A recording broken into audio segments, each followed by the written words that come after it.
10절까지 읽었지만은 15절까지입니다. 좀 본문을 15절까지니까 6장 1절에서 15절까지니까 문단어로 구분하면 1절에서 7절 또 8절에서 15절 이렇게 구분할 수 있어요. 자, 이거를 좀 더 보기 좋게 하기 위해서 1절에서 7절 그리고 8절에서 15절. 우선은 여러분이 이렇게 본문을 딱 구분을 해 놓은 다음에 이렇게 말씀을 들으면 훨씬 더 이렇게 이해하기가 쉽습니다. 1절에서 7절은 뭐냐면 교회의 본질에 대해서 기록하는 교회의 본질. 그 다음에 8절에서 15절은 성도의 본질에 대해서 기록하는. 그러니까 오늘 말씀이 굉장히 중요한 말씀이죠.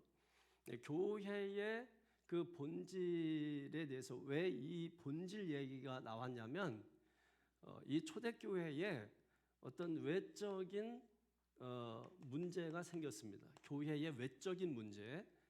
그게 다른 말로 갈등이죠. 갈등. 어떤 갈등이 생겼냐면 구제 문제 때문에 구제 문제. 좋은 일이잖아요. 구제하는 것은 교회가 구제하고 봉사하고 좋은 일이잖아. 그 구제하는 일로 인해서 이제 원망하고 또 교회가 균열이 어떤 조성되는 이런 일이 생기게 된 겁니다. 그래서 이거를 어떻게 해결할까 해서 결국은 본질로 돌아가자. 그래서 교회의 본질이 뭔가 보니까는 기도와 말씀이었다라고 하는 것입니다. 이게 1절에서 6절 내용이고요. 그 다음에 성도의 본질 8절에서 15절에 보면 7 집사를 1절에서 7절 가운데 세우잖아요. 그 7 집사 중에 누가 나오냐면 스데반이라는 인물이 등장하죠. 이 스데반은 오늘 6장에서 시작해가지고 7장까지 스데반 이야기가 나옵니다.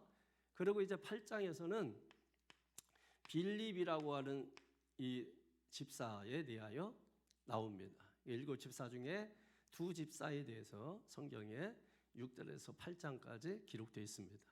이 스데반은 많은 모함과 핍박과 또 박해 또 고난 이렇게 당했죠. 그런데도 불구하고 특징이 뭐냐면 흔들리지 않았다는 거예요. 흔들림이 없었다. 흔들리지 않았다.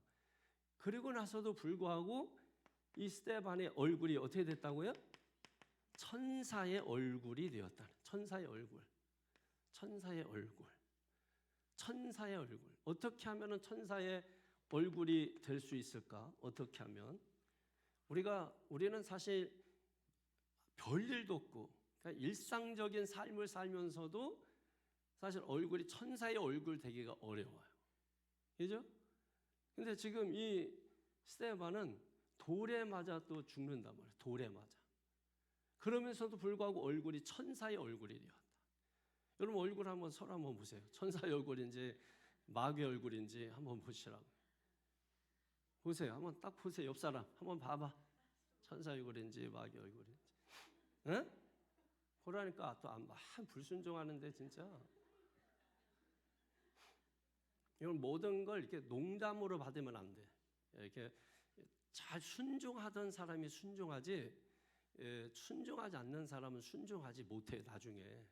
그래서 항상 작은 것에 순종하는 사람, 이런 사람들은 어떤 일이 있어도 순종을 해요.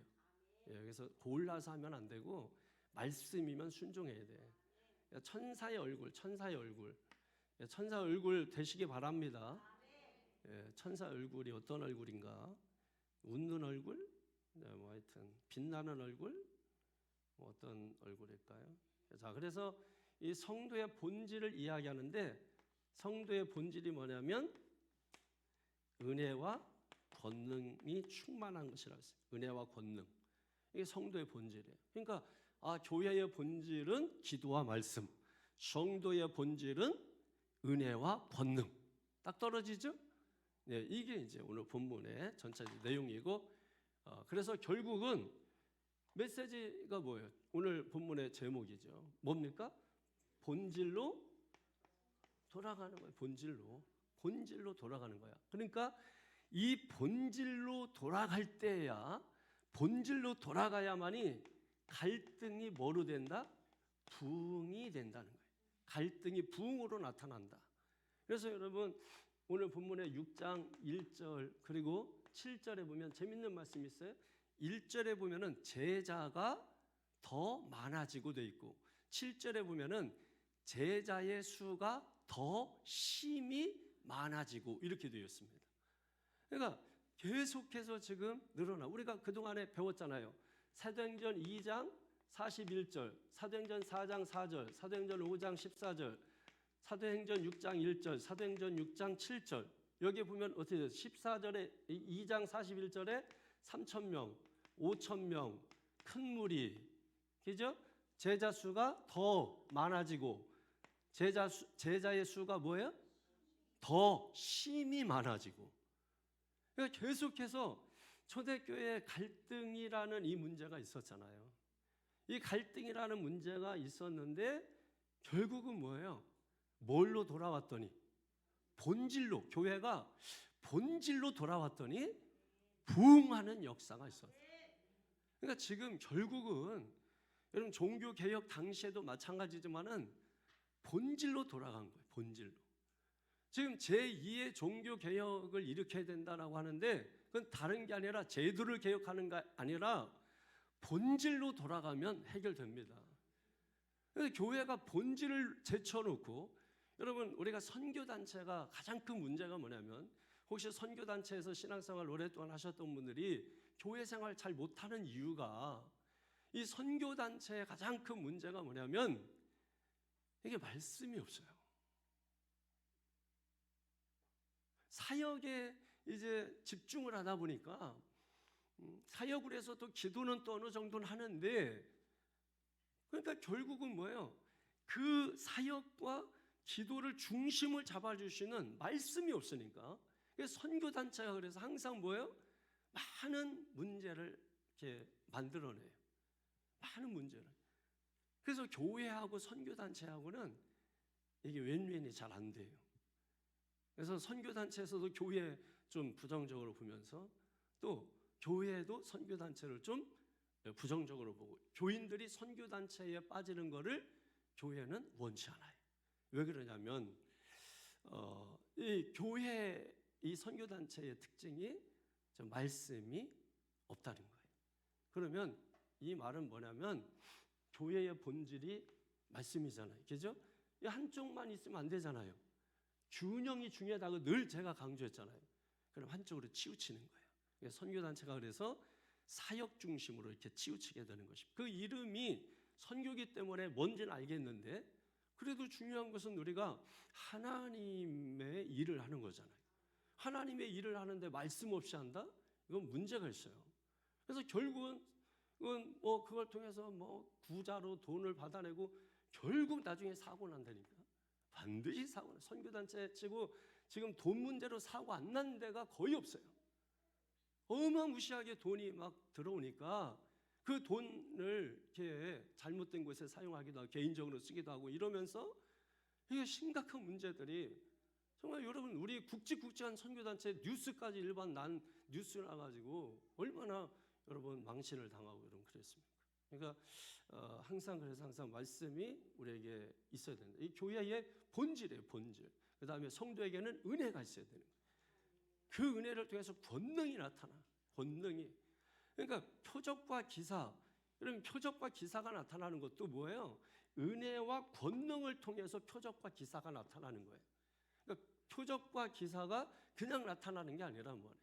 은혜와 권능을 통해서 표적과 기사가 민간에 많이 나타나니, 오늘 성경이 그렇게 말씀하잖아요.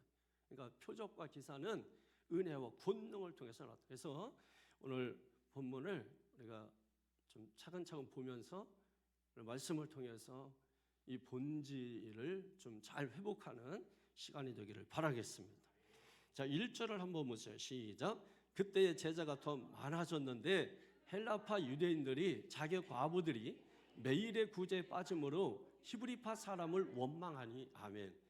그러니까 저는 이제 성격적으로 성경을 보다가 꼭 설명이 필요한 부분을 넘어가지를 잘 못해요. 그러다 보니까 이제 설교 시간이 좀 길어지는 이유가 말씀에 대한 설명 때문에 그래요. 야, 성도들이 알겠지, 또 나중에 알아보겠지, 여기에 제가 별로 확신이 없어요. 그 말씀 듣는 시간 지나면 성도들이 노력하는 성도들을 제가 거의 본 적이 없어요. 오직 그냥 말씀 듣는 그 시간에 이게 잘 그나마 들으면 괜찮은데 잘 못 들으면은 더 알아보지 않는단 말이에요. 그럼 이게 심각한 또 영적 문제가 생길 수가 있습니다. 그래서 이 1절 말씀에 보면은 설명할 내용이 굉장히 많은 말씀이에요. 왜냐하면 여기 그때의 제자가 더 많아졌다 이렇게 돼 있는데요. 이 제자라고 하는 이 말도 예를 들면은 복음서에서 쓰는 말과 사도행전에서 쓰는 말이 달라요. 그러니까 저는 이게 딱 구분이 되는데 만약에 제가 설명하지 않으면 여러분은 사도행전에서 제자를 읽으면서 12제자를 떠올릴 거야. 그럼 벌써 틀린 거죠. 성경을 잘못 보고 있는 거예요. 그럼 성경이 이상한 쪽으로 해석이 돼가요. 그래서 사복음서에서는 이게 제자라고 할 때 12사도를 제자라고 말합니다. 12명의 이 사도를 제자라고 불러요. 그런데 사도행전에서는 제자라고 할 때 12사도를 제자라고 하지 않아요. 사도행전에서는 12제자를 뭐라고 부르냐면 사도라고 불러요. 복음서에서는 제자라고 부르고 마데테스. 그러면 이 사도행전에서의 12제자는 사도인데 그러면 제자를 누구라고 부르냐면 성도를 제자라고 불러요. 성도는 뭐냐면 예수님을 믿고 따르는 사람들, 이 사람들 전체를 뭐예요? 제자로. 그래서 1절과 7절에 보면은 제자가 많아졌다, 제자의 수가 많아졌다. 이게 12명 사도가 그러면 많아졌다는 얘기예요? 아니잖아요, 여러분. 이거는 성도들이 많은, 예수님을 믿고 따르는 그런 제자들이 많아졌다, 이렇게 말씀을 하고 있는 것이에요. 그리고 여기에 보면 또 눈에 들어오는 게 뭐예요? 헬라파 유대인들이 그랬잖아요. 그리고 나서 하반절에 보면은 히브리파 사람을 원망한, 이렇게 되어 있습니다. 그러면 이 시대에 헬라파 유대인이 있었고 히브리파 유대인이 있었다는 거예요. 그러면 초대교회에는 어떤 사람들이 있었냐면 일단은 유대인과 헬라인들이 있었어요. 그런데 유대인 중에서 두 파가 있었어요. 어떤 파냐면 헬라파 유대인과 히브리파 유대인이 있었단 말이에요. 그러니까 이 히브리파 유대인이라고 하는 것은 본토에 살고 있었던 사람들을 말합니다. 그러니까 본토, 토백이죠. 이 사람들은 핍박이 와도 고난이 와도 어려움이 와도 예루살렘을 떠나지 않고 끝까지 그 자리에 남아 있었던 사람들, 그죠? 그런데 헬라파 사람들은 뭐냐면 고난이 오고 핍박이 오고 어려움이 오니까 외국으로 갔어요. 우리가 이민을 가듯이 외국으로 이민을 갔다가 그런 환난과 어려움이 끝나니까 다시 자기의 고향으로 돌아온 거야. 이런 사람을 헬라파 유대인이라고 하는 거예요. 그러면 이 헬라파 유대인들은 본국어를 잘 못해. 여러분, 우리가 미국에 오랫동안 이민 갔다가 온 사람들이 그 2세대를 보면은 한국말을 잘 못하잖아요. 근데 그게 굉장히 매력적으로 들리잖아. 본토 사람이 그렇게 말하면 비웃어요. 그런데 헬라파 사람들이 그렇게 말하면 괜찮아 보이죠. 그래서 당시에 유대인들이 쓰던 말이 히브리어나 아니면 아람어를 썼거든요. 이런 말을 잘 못해. 대신에 이 사람들은 헬라 말이 더 익숙한 사람들이에요. 헬라 말이 더 익숙해져 있는 사람들. 요 사람들 가운데 이제 갈등이 일어난 거야. 그 갈등이 어떤 문제였어요? 구제라고 하는 이 문제로 인해서 이 헬라파 유대인들이 히브리파 사람들을 원망을 했대. 자, 그러면 여기서 또 의혹이 제기가 됩니다. 왜 히브리파 사람들이 헬라파 사람들을 원망하지 않고 헬라파 사람들이 히브리파 사람을 원망했을까? 그럼 밖에서 들어온 사람들이 원망할 게 뭐가 있어? 원망을 하면은 히브리파 유대인들이 원망을 해야지.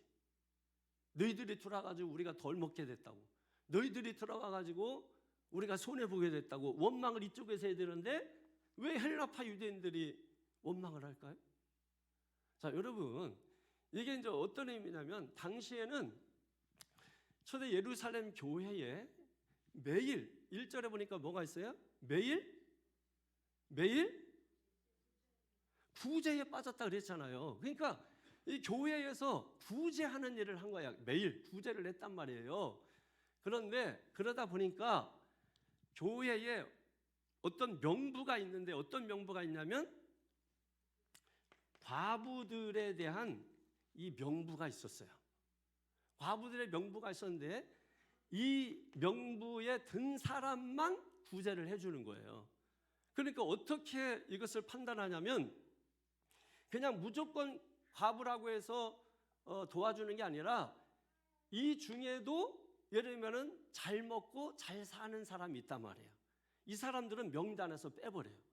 근데 정말로 먹고 살 수 있는 길이 없어. 이런 사람들을 추려서 명단에 올립니다. 이 일을 누가 주도적으로 했는가 하니까 히브리파 유대인들이 이 일을 주도적으로 한 거예요. 그러다 보니까 이 명단에 누가 많이 들어가고 누가 들어가지 않을까? 히브리파 사람이 주도했으니까 히브리파에 속해 있는 가난한 사람을 더 많이 넣겠지. 그러다 보니까 헬라파 유대인 가운데 과부들이 빠지는 거예요, 이름이. 그래서 뭐가 생겼다? 원망이 생겼다. 원망이. 여러분, 교회가 원망 생기기 시작하면 무너지는 겁니다. 교회가 막 이쪽 저쪽 이 사람 저 사람만 원망 생기면 파괴되고 사탄이 틈을 타고 들어와요. 그래서 우리가 뭐 사도행전 5장에 보게 되면은 3절에 아나니와 삽비라 이야기 나오면서 이 거짓말의 영이 그들 속에 가득 찼다 그랬죠. 그들 속에 들어갔다고 했죠. 거짓말의 영이 들어가고 또 16절에 보면은 거기에 또 시기의 영이 들어가고 17절에 역시 마찬가지고, 그래서 6장 1절에 보면 또 원망의 영이 들어가고, 그러니까 이게 계속해서 거짓의 영이 들어가고 시기의 영이 들어가고 원망의 영이 들어가고, 뭐 해서 이런 일들이 일어나냐면 결국은 교회가 원망하고 불평하니까 갈등이 생겨서 균열이 조성되기 시작하니까 뭐예요? 마귀가 그 틈을 타고 들어온단 말이에요. 예수의 이름으로 거짓의 영이 떠나갈지어다. 시기의 영이 떠나갈지어다. 원망의 영이 떠나갈지어다. 다 떠나가야 돼. 그래서 교회는 하여튼 원망 생기는 일이 생기면 빨리빨리 이거를 회개하고 해결하고, 자꾸 여러분 그렇게 해서 틈을 주지 말아야 돼. 틈이 생기면 마귀가 바로 들어와서 삼켜버린단 말이에요. 그러니까 지금 왜 이런 일이 생겼는가? 1절에 계속 보니까 매일의 구제에 빠짐으로 이렇게 되어 있습니다. 좋은 일이잖아요. 구제하는 것은 좋은 일이 생겼는데 좋은 일을 하는데 원망이 생겼어. 왜? 명단이 빠져서. 우리도 사실 이게 굉장히 여러분 대표기도자, 성경봉도 이게 또 해서 이거를 전 교인이 거의 돌아가면서 하잖아요. 그래서 매월 이거를 이제 부목사님이 명단 잘 보고 순서 섞이지 않도록 해가지고 저한테 이제 보내주면 제가 확인하고 오케이 사인하면 주부에 올라가는 겁니다. 자, 그러면 이게 아무리 행정적으로 조직적으로 한다 할지라도 사람이 하는 일이다 보니까 정말 누군가는 빠질 수가 있어. 그 중에 그럼 누구만 하냐면 빠진 사람만 알아. 그럼 그 사람이 여러분 어쩐지 요즘 목사님이 자기를 쳐다보는 게 예전 같지 않다. 그래가지고 삐지는 거죠, 여러분. 그래가지고 왜 내 이름을 왜 뺐을까? 옛날에 진짜 잘 삐지는 그 집사님 한 분 있었는데 이게 타자를 잘 못 쳐가지고 오타가 나서 잡사라고 했어. 누구 잡사? 까마득하게 몰랐지. 그럼 누가 알겠어 그거를? 근데 여러분 단체 사진 찍어봤자 결국 독사진이라고 제가 얘기했죠. 왜 그러냐면 사람들 명단이 100명 있어도 자기 이름만 찾아. 자기 이름만. 결국은 100명 적은 게 아니라 자기 이름 적은 거야. 기가 막히게 찾아내지. 기가 막히게. 그러니까 자기가 딱 본 거 잡사라 이거야. 교회를 한 주 두 주 안 나와. 그래서 교회를 왜 안 나오나 그래서 어디 갔나 했는데 나중에 알아보니까 주보에 잡사라거든. 그걸 누가 알았겠냐고. 당연히 다 집사인 줄 알고 잡사로 써 있어도 그냥 집사라고 쓴 거로 보이고, 그리고 또 봤다 할지라도 잘못 쳤나 보다 뭐 이렇게 생각을 하지. 근데 이 마음이 삐뚤어지면 이게 여러분 그렇지 않아요. 응? 그런 적 있어? 하여튼 혹시 교회에서 여러분 교회에서 명단이 혹시 빠지더라도 오해하지 말고 사무실 찾아가서 목사님 정신 어디다가 놓고 다니세요? 그래가지고 내 이름이 빠졌어요. 이렇게 여러분이 좀 얘기해 주면은 목사님 죄송합니다. 제가 정신이 빠져가지고 이게 이름을 빠뜨린 것 같아요. 죄송합니다. 제가 대신 밥 살게요. 이렇게 해서 밥을 얻어먹을 수 있는데 그거를 원망하고 불평하고 여러분 그러면 되겠냐 이거야. 그래서 혹시 성숙했잖아 우리 교회는, 그죠? 혹시 그런 일이 생긴다 할지라도, 왜냐면 이게 매월 이거를 여러분 명단 섞이지 않으면서 이게 이렇게 해 나가는 게 쉬운 일이 아니거든요. 그러니까 여러분 혹시 저 같은 경우는 사인은 하지만은 이게 살펴보진 않아요. 부목사가 알아서 잘 했겠다 생각해가지고 이제 보내오면 그냥 사인해가지고 그래서 주부에 올리라고 이렇게 하기 때문에 혹시라도 저는 책임이 없습니다. 부목사가 다 하는 거예요. 예. 제가 하는 거 아니에요. 그렇게 하시기를 바라겠습니다.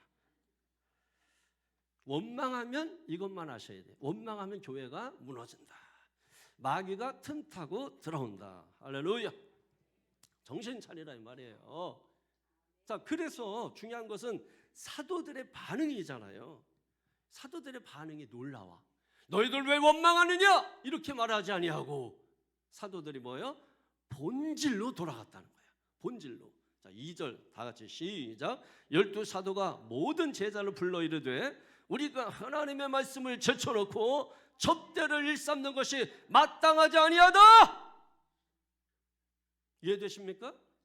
자, 이제 아까 제가 제자 설명 딱 듣고서 본문 보니까 이제 보이죠? 12사도가 모든 제자를 불렀다. 사도는 제자 아니에요? 제자가 사도 아니에요? 이건 복음서 관점이야.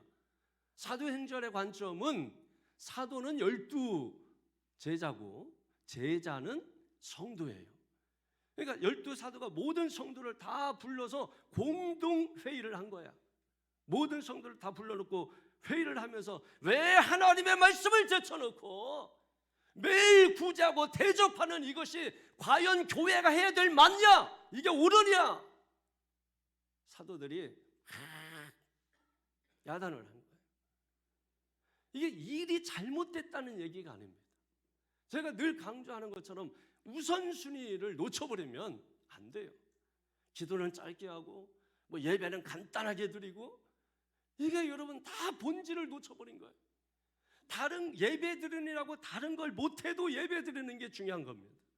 예배 드리냐고 밥은 못 먹어도 예배 드리는 게 중요한 겁니다. 예배 드리냐고 국이 다 식어도 여러분 예배 드리는 게 중요한 겁니다. 근데 우리는 목사님 좀 말씀 좀 빨리 끝내세요. 국이 다 식어요. 이거는 결코 옳은 신앙인의 모습이 아니에요. 정말 하나님 앞에 지금 예배하는 시간인데 사실 시간이 정해진 게 어디 있대요? 네? 그냥 예배하다 보면 길어질 수도 있고 예배하다 보면 시간을 놓칠 수도 있고 예배하다 보면 여러분 그럴 수도 있는 거지. 그러면 때라고 하는 것이 주의 날인데 그날이 주님의 날인데 주님 앞에 온전히 다 드린 날인데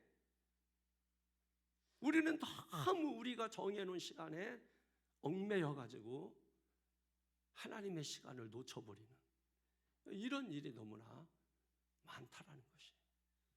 그래서 12사도가 모든 제자를 불러 이르되 우리가 하나님의 말씀을 제쳐놓고 접대를 일삼는 것이 마땅하지 않다. 얼마나 멋진지 진짜 너무너무 멋진 것 같아요. 이 말을 들을 때 이 봉사하는 사람들이 마음도 상할 수 있잖아. 우리도 없는 시간 쪼개가지고 그 추운데 나와가지고 더운데 뭐 나와가지고 이렇게 일하는데 뭐 그럴 수도 있지 뭐 그냥 다 모아놓고 이렇게 무안 주고 창피를 줄 수 있나? 여러분 그렇게 할 수 있는데 그런 말이 전혀 없단 말이에요. 여러분 교회가 구제해야 되는 거 맞습니다. 그러나 말씀을 제쳐놓고 구제하는 것은 옳지 않습니다. 왜? 본질을 놓친 거예요.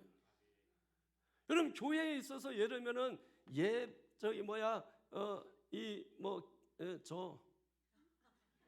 구제하고 봉사하고 선교하고 교육하고 뭐 이런 것들이 다 여러분 해야 하는 일이지만 이것은 그냥 교회의 기능에 속하는 부분이야. 이런 거는 해도 되고 안 해도 되는 거야. 이런 거는 이 말씀은 중요하게 생각하지 않으면서 이런 거에만 집중해가지고 이거 안 했다고 말씀은 내가 잘 들었는지, 오늘 말씀 듣고 내가 은혜 받았는지, 오늘 말씀 듣고 내가 변화됐는지, 오늘 말씀 들으면 회개했는지 이런 거는 전혀 상관하지 아니하고 그저 그냥 해도 되고 안 해도 되는 그 일들에 매여가지고 그러면 여러분 본질을 놓쳐버린 거야. 본질을 놓쳐버린 거야. 여러분 세상에서도 봉사, 구제 이런 거 다 있습니다. 근데 세상에는 뭐가 없어요? 말씀이 없잖아요. 그러면 세상과 구별되는 것이 뭐가 구별돼요? 말씀이 있고 말씀이 없고로 구별되는 거죠. 그러면 교회는 세상에 뭘 줘야 되는 거예요? 말씀을 줘야 되는 거예요. 말씀을 줘야 되는 거예요. 말씀을 주지 않으면 의미가 없어요. 제가 여러분 이제 11월 달 첫 주에 제가 필리핀에 선교 집회를 가겠다고 했거든요. 여러분 그쪽에서 정식으로 저에게 요청이 와서 제가 그래서 그때 이제 같이 갈 수 있는 성도님들 있으면 같이 가서 제가 집회하고 그리고 봉사하고 나머지 시간들 여행하고 뭐 이렇게 하면 돼서 주일날 밤에 출발해서 금요일날 오후에 들어오는 거로 그렇게 하면 되더라고. 그러니까 1인당 5박 6일 동안 자는데 한 100만 원이면 된대.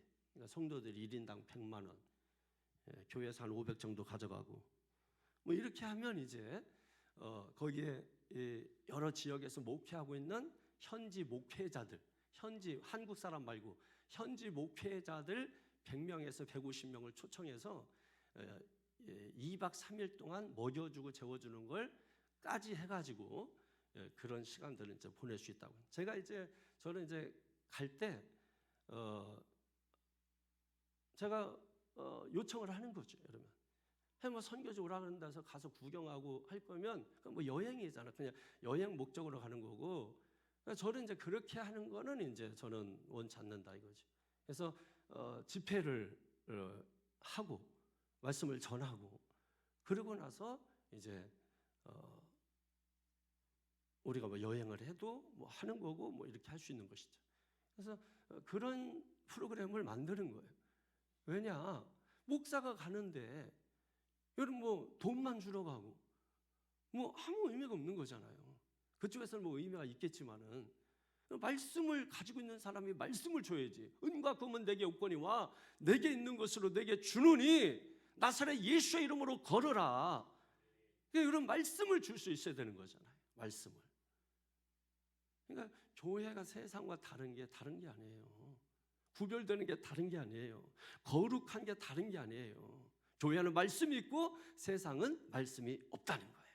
그래서 교회는 반드시 말씀을 주어야 된다. 그게 뭐예요? 본질로 돌아가는 겁니다. 사도들이 얼마나 위대해요. 너희가 말씀을 제쳐놓았구나. 본질에서 벗어났구나. 그죠? 적어도 메시지가 그래야 되는 거 아니에요? 다 그런 일이 있었을 때 사실은 요즘 목사들이 이게 눈치를 봐요. 성도들 눈치를 많이 보고 열심히 하는데 저렇게 하다가 또 괜히 또 뭐 해가지고 또 딴 데 가면 어떡하지? 뭐 이것 때문에 이 목사들이 스트레스를 엄청 받습니다. 교회가 너무 많아. 그래서 저도 이동에 우리 교회만 남겨놓고 다른 교회는 다 없앴으면 좋겠어. 그래서 여기 떠나면 어디 갈 수 없게끔 이동만 없다고 이게 안 되는 것도 아니에요. 그럼 안산에 다 없애야 되는 거예요. 그러니까 목사님들이 그런 게 두려우니까는 제대로 말씀을 못 전하는 거예요. 그냥 다 안 좋은 소리도 다 좋게 얘기하고 다 넘어가고, 죄값을 본인이 받겠다는 건가 못하겠다는 거예요. 그러니까 그런 식이 돼버려가지고. 근데 오늘 사도들 여러분 얼마나 멋져게죠? 너희가 본질을 잃어버렸구나. 말씀을 제쳐놓고 그래서 어떻게 했습니까? 3절에 시작. 형제들아 너희 가운데 성령과 지혜가 충만하여 지혜 칭찬받는 사람 7을 택하라. 우리가 이 일을 그들에게 맡기고. 그래서 7 집사가 세워진 거예요. 그럼 7 집사가 세워진 목적이 뭐예요? 교회 일하라고? 이건 2차적인 거예요. 집사를 세운 것은 뭐 일을 하라고 맡겨놓은 건 맞지만 근본적인 원인, 이유는 뭐예요? 4절 보세요. 시작. 우리는 오로지 기도하는 일과 말씀 사역에 힘쓰리라 하니. 아멘. 바로 이겁니다. 7 집사를 세운 거는 주의 종들이 오직 기도하고 오직 말씀만 준비하도록 하게 하기 위해서 7 집사를 세워서 그들로 하여금 다른 일을 하고, 사도들이 그런 일에 매여가지고 하는 일은 옳지 않도다. 여러분 이렇게 말한 거죠. 목사가 여러분 막 너무 바빠가지고 이곳저곳 해서 말씀을 준비할 시간이 없어. 저도 새벽에 나와서 오전 내내 있다가 밥 먹으러 들어갔다가 그리고 다시 밥 먹고 씻고서 바로 나와서 밖에 나가본 적이 없어요. 그냥 라면 하나 끓여 먹고 그리고 지금 온 거거든요. 그러니까 말씀을 준비하고, 여러분 말씀을 그렇게 준비해서, 그러면 준비한 만큼 뭐예요? 성도들이 먹을 게 많아지는 거죠. 엄마가 막 밖에 돌아다니다가 바빠가지고 애가 학교 올 시간 돼가지고 밥을 해줘야 되는데, 그래가지고 이제 막 해주면은 그냥 집에 있는 거 인스턴트 요리 하는 거죠. 소세지 잘라가지고 그것도 크기 다 다르게, 그리고 계란 후라이는 다 타가지고 탄 쪽을 깔아놓고, 그거를 여러분 밥도 설리 근처로 주고 야 대충 먹어라 오늘은. 여러분 똑같은 거예요. 설교도 말씀을 준비하는 게 밥을 준비하는 것과 같은 거예요. 그럼 목사가 여러분 이렇게 저렇게 바빠가지고 말씀을 준비할 시간이 없다. 그러면 어떤 말씀 전하겠어요? 엉터리가 되겠죠, 여러분. 그러니까 왜 집사를 세우냐, 왜 직분자를 세우느냐 아셔야 돼요. 교회 일을 하기 위해서가 아니에요. 뭐에 집중하기 위해서? 교회의 본질인 기도와 말씀에 집중하기 위해서 여러분 직분을 세웠다라고 하는 것을 정확하게 아시고, 여러분들이 교회에서 여러분 각자 직분대로 맡아서 일을 하는 것은 목사님이 기도하고 설교 준비하도록 하게 하기 위해서, 다른 데 시간을 뺏기지 않게 하기 위해서 여러분들이 그 일들을 대신하는 거예요. 그러니까 목적은 뭐라고요? 기도와 말씀이란 말이에요. 믿습니까? 이런 교회가 건강한 교회입니다. 모든 교회 기관은 이것을 위해서 존재해야 되는 것입니다. 기도 없이 설교 안 돼요. 기도 없이 설교 불가능한 거예요. 기도 없이 설교할 수 있죠. 그러나 기도 없이 설교하면 안 되는 겁니다. 기도 없이 교회 봉사할 수 있죠. 그러나 기도 없이 하는 건 안 되는 겁니다. 그러니까 여러분들이 깨닫고, 지도자들이, 리더들이 다른 거에 뭐 하다가 신경 쓰다가 뭐 이렇게 다른 거 하다가 기도 시간을 놓쳐버리고 이런 거 하시면 안 돼. 먼저 모이면 기도하고 부르짖고 그러고 나서 다른 일을 해야죠. 그게 어떤 일이든지 간에. 기도가 없으면 동력이 끊어지는 것과 같은 겁니다. 기도와 말씀 없이 사역하면 마귀는 교회를 공격하고, 그래서 교회가 3분 5열돼서 준열 일어나고 무너지게 되어 있는 것입니다. 그래서 교회의 본질은 뭐라고요? 기도와 말씀입니다. 자, 그래서 어떤 변화가 생기는가 보세요. 본질을 회복하니까, 본질로 돌아오니까 교회가 어떻게 됩니까? 5절에 다 같이 시작. 온 무리가 이 말을 기뻐하며 믿음과 성령에 충만한 사람 스데반과 또 빌립과 부르구르와 니가노르와 디몬과 바메라와 유대교에 입교했던 안디옥 사람 니굴라를 택하여, 아멘. 온 무리가 이 말을 어떻게 했다고요? 기뻐하며, 기뻐했다. 뭐가 변해서? 원망이 변해서 기쁨이 되었다. 본질로 돌아오고 나니까, 이게 본질을 떠나서 막 좋은 일을 하는데도 불구하고 교회가 기쁨이 없고 교회가 원망만 있었어. 교회도 보면은 여러분 다 뭐예요? 비본질을 행할 때 교회가 문제가 생기고 원망 생기고 시기가 생기죠. 본질을 행할 때는 그런 일이 나타나지 않습니다. 다 교회에 구석구석 일하다가 원망, 시기, 질투가 생기는 거지. 그런데 본질로 돌아오니까, 말씀을 제쳐놓고 공개하는 일은 옳지 않다. 말씀을 제쳐놓고 구제하는 게 옳지 않다. 본질로 돌아가야 된다. 본질은 뭐냐? 기도와 말씀이다. 그랬더니 원망이 사라지고, 그러므로 여러분 문제가 생기면 우리가 눈치를 얻어야 되는 게 뭐예요? 본질로 돌아가야 돼. 본질이 뭔가를 돌아봐야 돼. 그 본질로 돌아가면 원망이 변하여 기쁨이 되더라. 할렐루야, 할렐루야.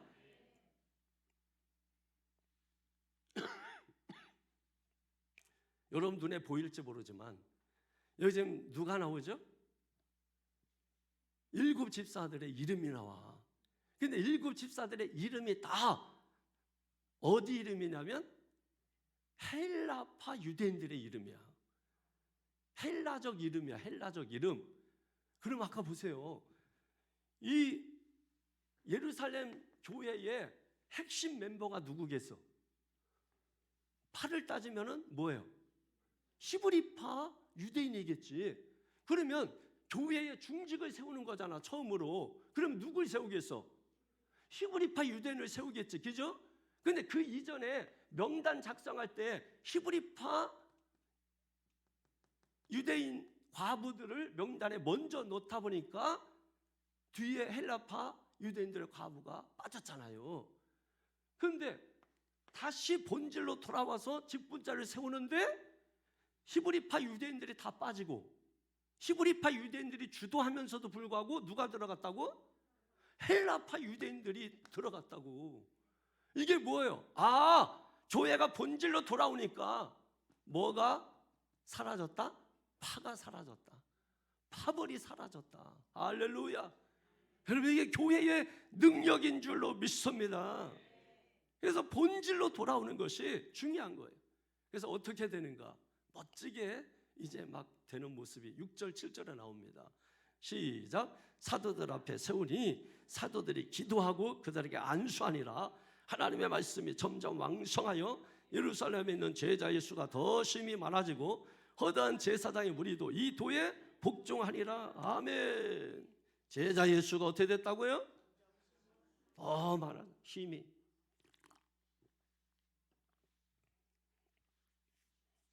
더 점점 힘이 많아졌다.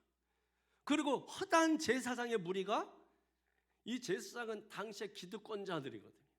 교권주의자들, 종교주의자들, 이런 사람들인데 이 사람들이 이 도에 복종했다. 여기 도가 뭐냐면 기도와 말씀을 의미하는 거예요. 그러니까 본질을 이제 회복하게 되었다라고 하는 거예요. 그래서 교회는 반드시 본질로 돌아가야 된다. 본질이 뭐라고요? 말씀과 기도입니다. 할렐루야. 그러므로 오늘 새창조 교회에 여러분 누가 뭐라고 해도 이 기도와 말씀, 이 두 기둥, 두 날개, 이게 본질이에요. 이 본질을 놓치면 안 돼요. 본질을 잃어버리면 다른 거 다 못해도 좋아, 다른 거 다 안 해도 좋아. 그러나 이 두 가지는 반드시 교회가 시퍼렇게 살아있어야 되는 거예요.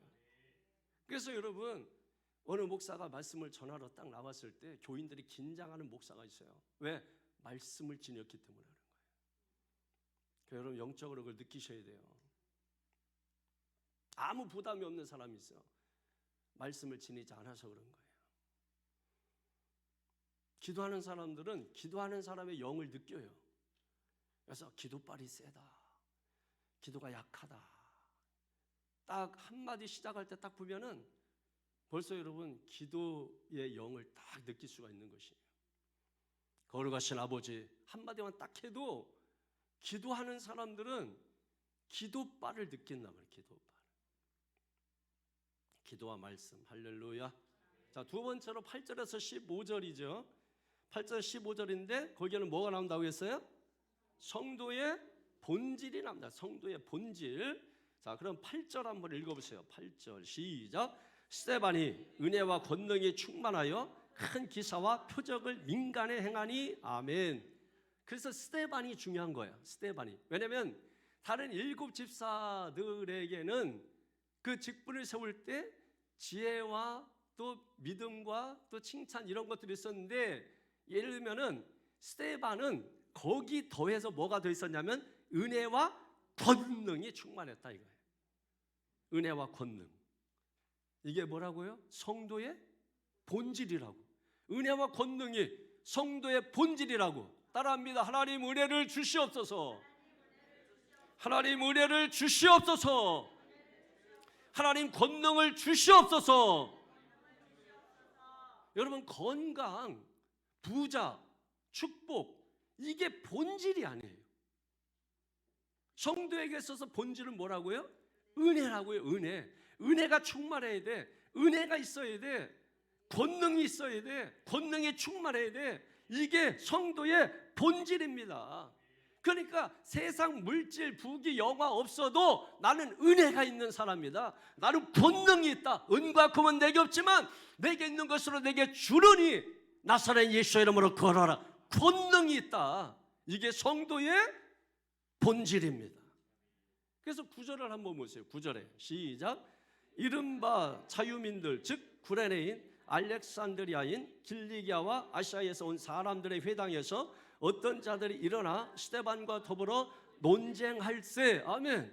자, 스데반이 지금 논쟁합니다. 근데 어디에서 논쟁하냐면 당시에 시나고교라고 하는 회당이 있잖아요. 회당, 그죠? 시나고교라고 하는 회당이 있는데 이 회당이 유대인들의 회당만 있었던 게 아니에요. 그러면 히브리파 유대인들은 당연히 회당이 있었는데 따로 헬라파 이 유대인들은 자기들끼리 따로 회당이 있었어. 자기들끼리 모임 장소지. 회당이라고 하는 것이 단순히 예배드리고 말씀을 공부하는 곳일 뿐만 아니라 예를 들면 마을 회관과 같은 곳이에요. 그러니까 헬라파 유대인들이 자기들만 따로 모이는 곳을 가지고, 왜냐하면 아까 초두에 갈등이 있었잖아. 그러다 보니까 자기들끼리 뭐예요? 힘을 모아야 되잖아. 그래서 자기들끼리 모이는 이 회당이 있었단 말이에요. 거기에 스데반이 들어간 거예요. 다른 말로 말하면 적진에 들어간 것과 마찬가지예요. 왜냐하면 스데반도 역시 헬라파 유대인이에요.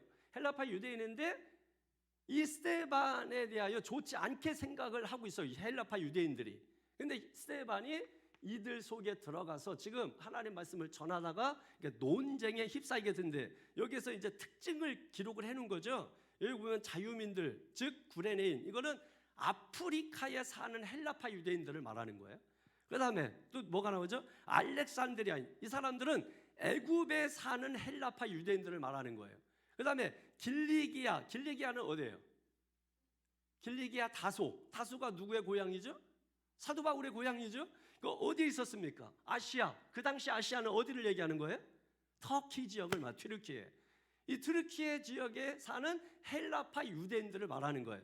그러니까 이 사람들과 더불어서 지금 스데반이 뭐예요? 아프리카, 애굽, 튀르키예 이쪽에서 온 헬라파 유대인들과 지금 뭐예요? 논쟁이 지금 일어나고 있는 거야. 근데 그 논쟁이 일어나는데 스데반하고 게임이 안 되는 거예요. 10절을 한번 보세요. 왜 게임이 안 되는지. 시작. 스데반이 지혜와 성령으로 말함을 그들이 능히 당하지 못하며. 아멘. 스데반은 뭐가? 지혜와 성령으로 어떻게?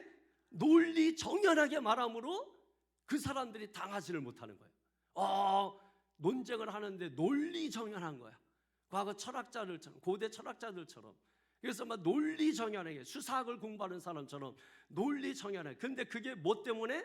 지혜와 성령이 충만해서 논리 정연하게 말하니까 여러 지역에서 온 헬라파 유대인들하고 논쟁을 하는데 당해낼 수가 없는 거예요. 그러니까 이 사람들이 어떻게 합니까? 충동질 하는 거죠. 그래서 11절에서 12절 오면 사내들인 공회에 세웁니다. 그러면서 이를 고발하는데 13절에 보면은 율법에 거슬려 말했다.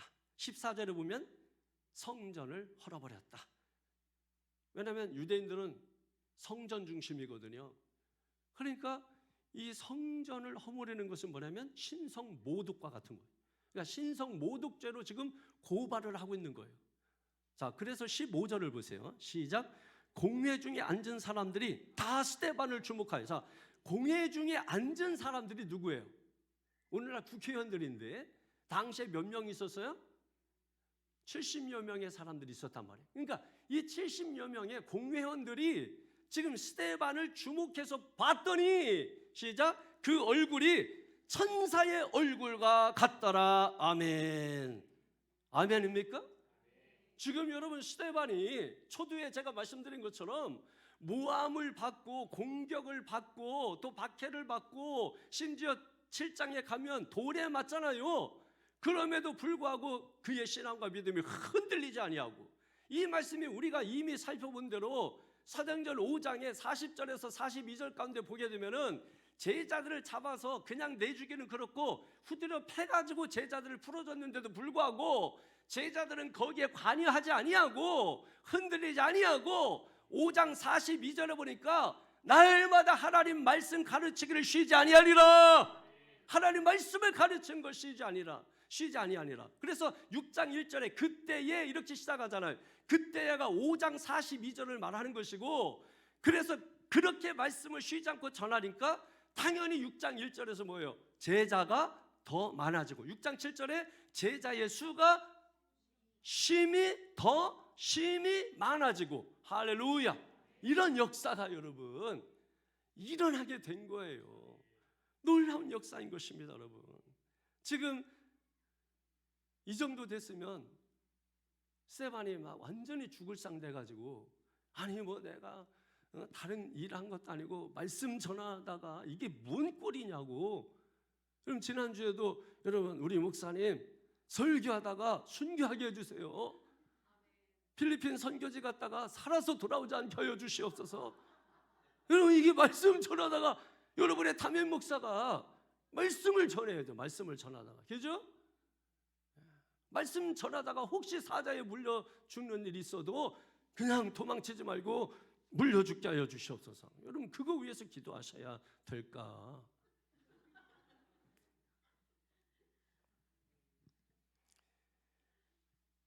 어떻게 천사의 얼굴이 될까? 아까 여러분 얼굴 서로 봤지만 놀랬잖아요. 서로 보고. 천사의 얼굴 보고 놀래겠어? 나는 맨날 놀래. 사실 이게 표시 안 내서 그런 거지 새벽엔 더 놀래. 어떤 분은 자기 감정이 얼굴에 다 나타나서 얼굴을 얼굴이라고 하잖아. 그러니까 이게 그 마음에 있는 것이 얼굴에 나타난다 그래가지고 이제 얼굴, 경상도 말로 쌍판대기, 여러분 이렇게 말하는 것인데 다 느껴요. 그게 여러분 저는 다 느껴요. 그냥 이 인간이 지금 뭔가 삐져 있구나. 그래가지고 얼굴에 이게 천사가 안 보여. 천사가 안 보이고 다른 게 보여. 그냥 맞다는 게 이게 보여요, 여러분. 응? 지금도 한 사람 보니까 지금 뭔가 불만이 가득해.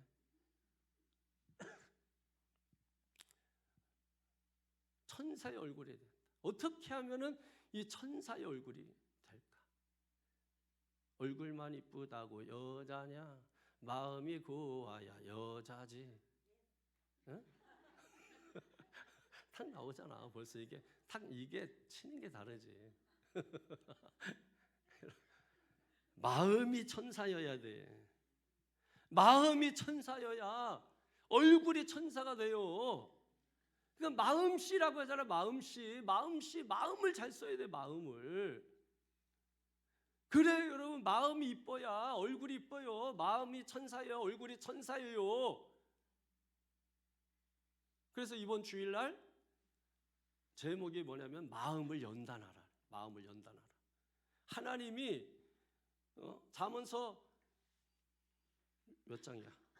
17장 3절에 보면은 하나님께서 우리의 마음을 어떻게 하신다고 했어요? 여호와께서 우리의 마음을 연단하신다. 훈련하신다. 예?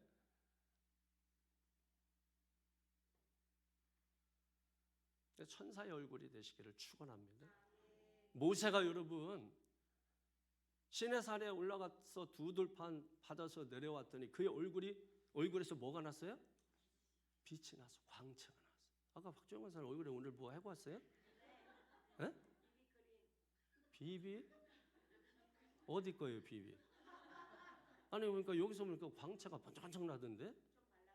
아 많이 발라서 그런 거예요? 근데 그렇다고 빛이 그렇게 나나? 비비했는데? 어디 거예요? 어디서 산 거예요? 아, 좀 선물 받았으면 좋은 거 받았겠네. 앞으로도 많이 좀 바르고 다니세요.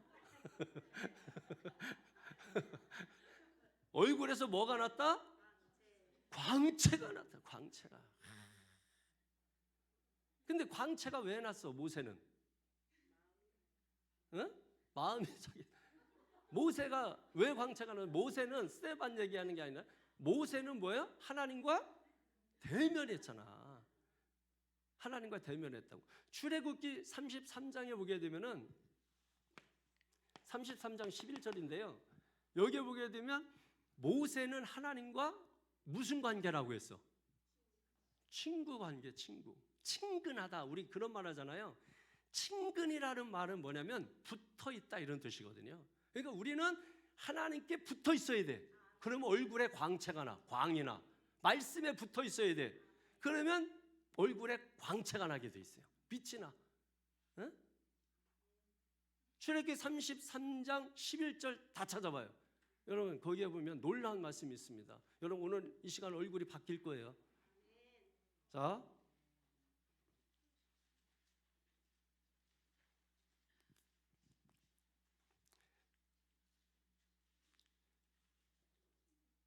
시작. 사람이 자기의 친구와 이야기할 같이 여호와께서는 모세와 대면하여 말씀하시며 모세는 진으로 돌아오나 눈의 아들 젊은 수자 여호수아는 회막을 떠나지 아니하니라. 아멘.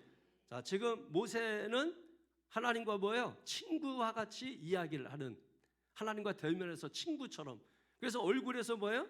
출애굽기 34장 29절에 보면은 얼굴 피부에 뭐가 났다? 광채가 났다는 거예요. 근데 본인은 몰랐대. 자기 얼굴에서 광채가 나는지 몰랐대. 그래서 나중에 그걸 알고 얼굴을 뭘로 가렸어요? 수건으로 가렸다고 했잖아. 근데 이것보다 더 놀라운 말씀이 있어요. 여러분 전도서 8장 1절을 찾아보세요. 전도서 8장 1절. 시작. 누가 지혜자와 같으며 누가 사물의 이체를 아는 자이냐? 사람의 지혜는 그의 얼굴에 광채가 나게 하나니 그의 얼굴에 사나운 것이 변하느니라. 아멘.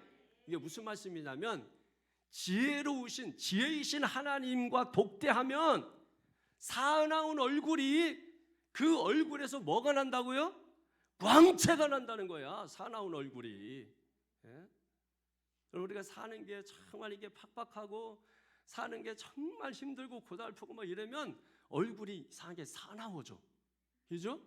그런데 오늘 성경에 지혜자이신 하나님께 붙어 있으면, 말씀에 붙어 있으면 요한복음 15장 7절에 있는 것처럼 네가 내 안에 내 말이 너의 안에 거하면 원하는 대로 구하라. 그리하면 이루리라. 그러니까 하나님 말씀에 기도에 딱 붙어 있으면 믿습니까? 얼굴이 사나운 얼굴이 어떻게 된다고요? 광채가 나고 천사의 얼굴이에요. 천사의. 할렐루야. 그러니까 말씀으로 두들겨 맞으면 얼굴이 천사의 얼굴처럼 된다. 그러니까 말씀을 피하면 얼굴이 사나워져요. 말씀을 정면으로 맞아야 돼요. 세월을 정면으로 맞지 말고 세월을 정면으로 이렇게 맞은 사람들은 오늘 다 펴지시기를 바랍니다.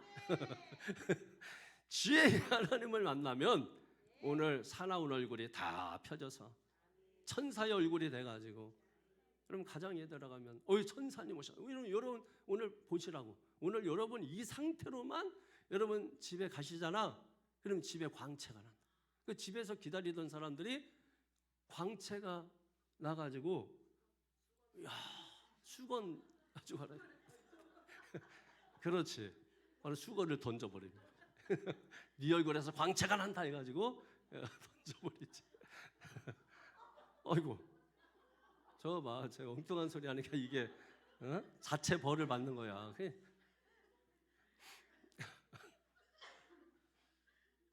이게 지혜입니다. 이게 지혜요.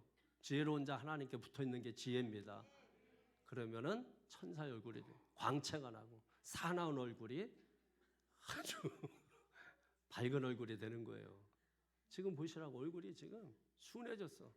아까만 해도 사실 설교 3분의 1 할 때만 해도 얼굴이 사나워가지고 쳐다볼 수가 없었는데 지금은 아주 이게 딱 혈기가 빠지고 이래 나가지고 얼굴이 다 부드러워졌어. 사나운 얼굴이 없어. 지금 이 상태로만 여러분 살면 복이 다 굴러 들어와.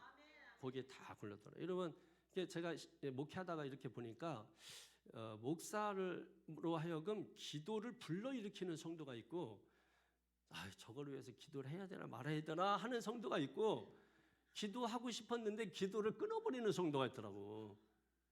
여러분 한번 그거는 여러분한테 달린 거야. 여러분한테. 천사의 얼굴하고 이렇게 다니면은 기도를 불러. 그죠? 얼굴에 광채가 나면 기도를 불러. 사람을 불러. 여러분 이것도 굉장히 지혜예요. 지혜예요. 믿습니까? 말씀을 정리하겠습니다. 자, 오늘 중요한 거 정말 본질로 돌아가자. 그죠? 교회의 본질은 뭐라고요? 기도와 말씀이다. 그 다음에 성도의 본질은 뭐예요? 은혜와 권능이다. 그러니까 이거를 연결하면 이런 거야. 기도와 말씀을 통해서 은혜와 권능이 나온다. 은혜와 권능을 통해서 뭐가 나온다? 표적과 기사가 나온다. 할렐루야. 이런 거죠. 그래서 오늘 이 밤에 여러분 우리 기도할 때 정말 우리가 본질을 회복하는 게 너무나 중요한 것입니다. 교회가 본질을 놓고 다른 거 하면 안 된다. 늘 저는 하여튼 여러분들로 하여금 각 국에서 이렇게 일을 하게 하고, 저는 이 본질을 놓치지 않으려고 어지간히 굉장히 이게 애쓰는 거예요. 그러니까 여러분들이, 그러니까 제가 본질을 가지고 있기 때문에 저 만나는 게 불편할 수밖에 없는 거예요. 제가 본질을 놔버리고 낚시 다니고 등산 다니면 여러분 저 만날 때 아무 부담이 없어요. 본질을 제가 놨기 때문에. 근데 제가 본질을 들고 있고 오히려 본질이 막 강해질수록 뭐예요? 여러분들은 제가 당연히 불편해질 수밖에 없는 거예요. 그리고 저도 불편해요. 제가 본질을 가지고 있을 때는 저도 여러분 만날 때 불편해요. 왜냐하면 이제 교회가 이제 자칫 잘못하면 자기만 옳다고 하는 이 손가락을 가질 수 있거든요. 그래서 남에게 손가락질을 이렇게 할 수 있기 때문에, 그래서 사실은 제가 성령 충만하고 막 이럴 때는 좀 피하는 거예요. 말씀을 많이 준비하고 막 기도가 충만해져 있을 때는 좀 피해요.